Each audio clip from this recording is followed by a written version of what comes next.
ओम नमः शिवाय। प्रिय दर्शकों, 15 जनवरी को मकर संक्रांति है और कर्क राशि वालों के लिए, जो कि शनि के ढैया से या फिर अन्य सभी प्रकार से जो परेशान थे, उनके लिए इसी दिन का तो था इंतजार।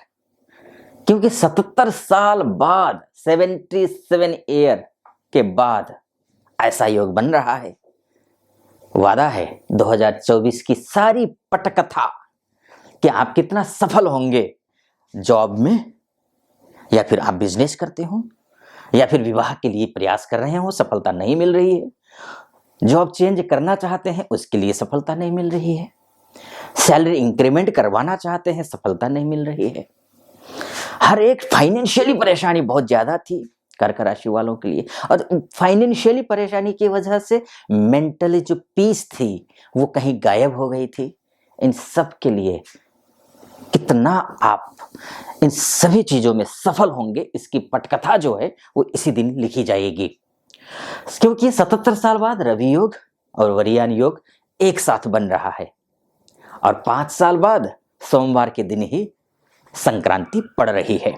और एक खास बात, 14 जनवरी को लोहड़ी भी है, और कुछ 13 जनवरी को भी मना रहे हैं, लेकिन तिथि के हिसाब से 14 जनवरी को है। लोहड़ी के दिन ही विनायक चतुर्थी भी है। और वैसे तो हम लोग नववर्ष जो है वो 1 जनवरी से मनाते हैं, लेकिन अगर वैदिक ज्योतिष का कैलकुलेशन जो करना होता है ना, वो मकर संक्रांति से ही किया जाता है ज्यादातर, या फिर वो वैशाख शुक्ल प्रतिपदा से किया जाता है ज्यादातर। तो ऐसी स्थिति में मकर संक्रांति से जो आपके जीवन की शुरुआत होगी वो कैसी होगी, उसमें गणेश जी का नाम लेकर के अगर हो जाए तो इससे बढ़िया और हो क्या सकता है। क्योंकि कोई भी अगर आपकी कुंडली, मान के चलिए आपकी कुंडली है, आपकी कुंडली के हिसाब से तो अगर गणेश जी का कोई भी काम शुरू करना हो, गणेश जी का नाम लेकर शुरू कीजिए, आपके तो सारी समस्याएं का समाधान ऐसे ही हो जाएगा। तो समय ये शुभ है। अच्छा, किस तरीके से है पूरा डिटेल में मैं आपको बताऊंगा, और क्या क्या कुछ होने वाला है।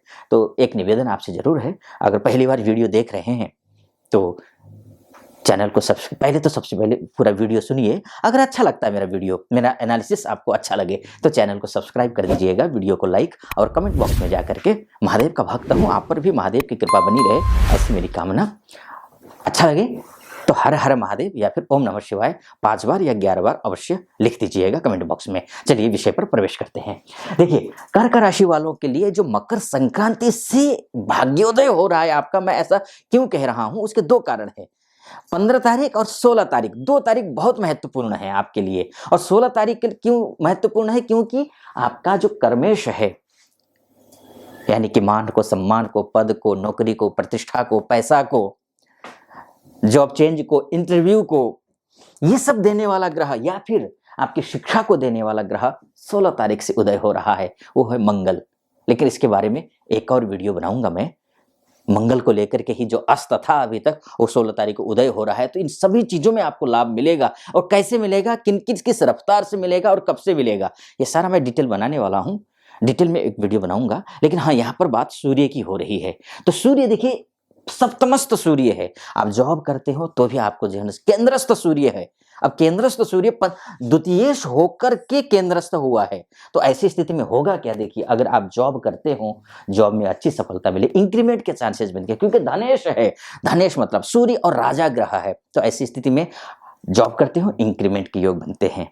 अभी तक मेहनत करते आ रहे थे, लेकिन आपको लग रहा था कि आज इंक्रीमेंट होगा, कल होगा, या इस महीने होगा, या उस महीने होगा। अब अंदर खाने बातचीत तो चल रही है, लेकिन इंक्रीमेंट नहीं हो रहा था। तो वो इंक्रीमेंट जो है कहीं ना कहीं अब होती हुई दिखाई दे रही है। आपके जो बॉस हैं वो अगर इंटरनली चर्चा कर रहे हैं कि इंक्रीमेंट किसका करना है, तो आपके चांसेस ज्यादा दिखाई दे रहे हैं। तो अब वो प्रतीक्षा की घड़ी समाप्त हो रही है। और दूसरी बात जो है, पैसा के मामले में अगर देखते हैं, अच्छा, जॉब को ही मानकर चलिए, किसी भी फील्ड से आप जुड़े हुए हो, आप चाहे डॉक्टर हो, चाहे लॉयर हो, चाहे सीए हो, चाहे बैंकिंग सेक्टर से हो, चाहे कंस्ट्रक्शन में जॉब करते हो, चाहे रियल एस्टेट के सेक्टर में आप जॉब करते हो, चाहे मार्केटिंग, सेल्स एंड मार्केटिंग को लेकर के आप जॉब करते हो, किसी भी प्रकार के कोई भी आप, या फिर एमएनसी में काम करते हो, या फिर डोमेस्टिक कंपनियों में काम करते हो, तो आपके लिए ये जो समय है वो शुभ है। क्योंकि सूर्य जो होता है वो इंटरनेशनल कार्यों को भी देखता है और डोमेस्टिक कार्यों को भी वो संभालता है। तो इसलिए जॉब करने वालों के लिए शानदार समय है। अब बात कर लेते हैं बिजनेस करने वालों के लिए कैसा है। तो बिजनेस करने वालों के लिए देखिए, सप्तम भाव में आकर के सूर्य बैठा है धनेश होकर के, यानी कि पैसा देने वाला ग्रह आपके बिजनेस हाउस में बैठा हो। बस एक दो चीजों का ध्यान रखना है। एक दो चीजों का क्या, बिजनेसमैन वालों के लिए तो एक दो चीजें वो ये है कि आपको बस डाउन टू अर्थ रहना है। एक बस बहुत इतना एग्रेसिव मत हो जाना कि रिश्ते बिगाड़ लें किसी अपने क्लाइंट से, बस इस बात का ध्यान रखना है एक।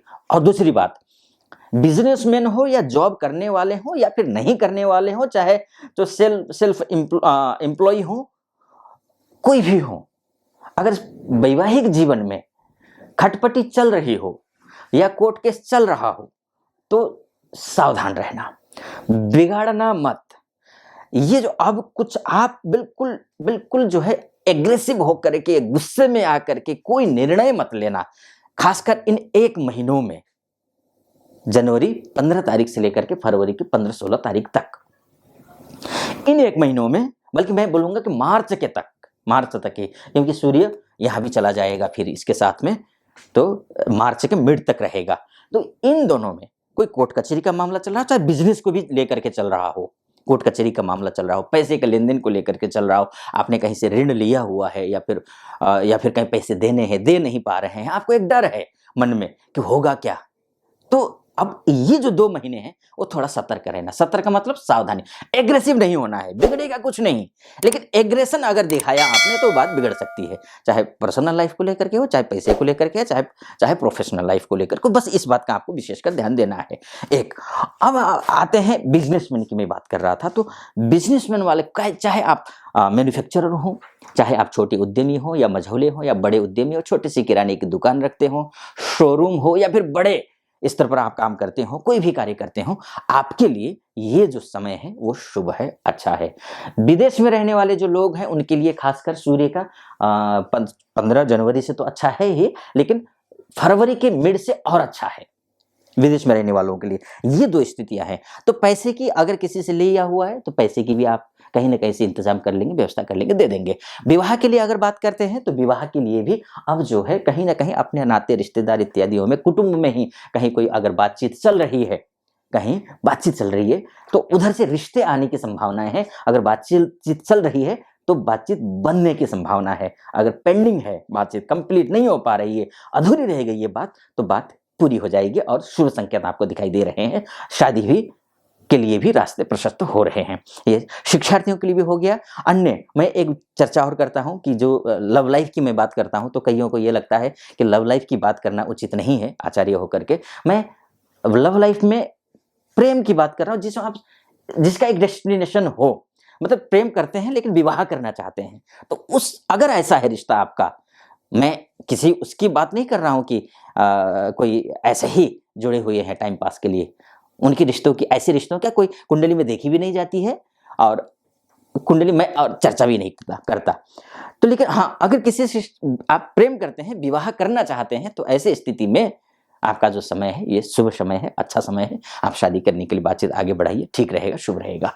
फिलहाल इस वीडियो को मैं हाँ, कुछ बात ये जरूर मैं कहूंगा कि अगर आपकी लग्न कुंडली में सूर्य कमजोर है तो ऐसी स्थिति में मैं ये बोलूंगा आपको कि जल्दी सुबह उठना और सूर्य को अर्घ्य देना, ये जरूर करिएगा। सूर्य को अर्घ्य देने के साथ साथ में अगर तो संभव हो सके तो सुबह जिस समय सूर्योदय होते हैं उससे 1 घंटे के अंदर अंदर आपको सूर्य को अर्घ्य देना है। और अर्घ्य में कोशिश कीजिए थोड़ी सी रोली डालें, इस बात की कोशिश कीजिएगा ये करने। और साथ में ओम घृणीहि सूर्याय नमः इस मंत्र का जप करना है। और इसी दिन आपको खिचड़ी खाते हैं, आपको पता ही है, लगभग ज्यादातर को पता है, खिचड़ी बनाई जाती है, खिचड़ी खाई जाती है। कोई भी तामसी भोजन कम से कम, और दिन छोड़ दीजिए, चलिए कम से कम संक्रांति के दिन तामसी भोजन मत कीजिएगा। मांस, मदिरा इत्यादि का सेवन नहीं करना है, कोशिश करिए। प्याज लहसुन भी उस दिन छोड़ दें, सात्विक भोजन करिए, ध्यान रखिए इन चीजों का। गुड़ और खिचड़ी का दान करना इस दिन शुभ रहता है, करिएगा। आपके लिए खासकर अगर कुंडली में अगर सूर्य कमजोर हो तो जो मैं फलादेश कर रहा हूं वो आप पर सटीक नहीं बैठेगा, तो ऐसी स्थिति में सूर्य को आप जो है अर्घ्य भी दीजिए और ये जो मैं कह रहा हूं वो भी करिए। इसके साथ साथ में पितृतर्पण करना भी ठीक रहता है, पितृतर्पण भी कीजिए, पितृदोष इससे दूर होता है और बहुत सारे उपाय होते हैं। तो फिर आप किसी प्रकार के डिटेल में अगर आपको अपनी कुंडली पर चर्चा करना चाहते हैं तो नीचे नंबर होगा, उस नंबर पे आप कॉल कर लीजिए और मुझसे बात करने के लिए आप उस नंबर पे कॉल करके हमारे प्रतिनिधि से बात कीजिए और मुझसे बात करने के लिए आप अपॉइंटमेंट ले लीजिए और अपनी कुंडली के विस्तार से चर्चा करेंगे। फिलहाल इस वीडियो को यहीं पर समाप्त करता हूँ। भाई कैसा लगा आपको वीडियो? अच्छा लगा हो तो चैनल को सब्सक्राइब कर दीजिएगा, वीडियो को लाइक और कमेंट बॉक्स में जा करके हर हर महादेव या फिर ओम नमः शिवाय 5 बार या 11 बार अवश्य लिख दीजिएगा। फिलहाल अनुमति दीजिए। ओम नमः शिवाय।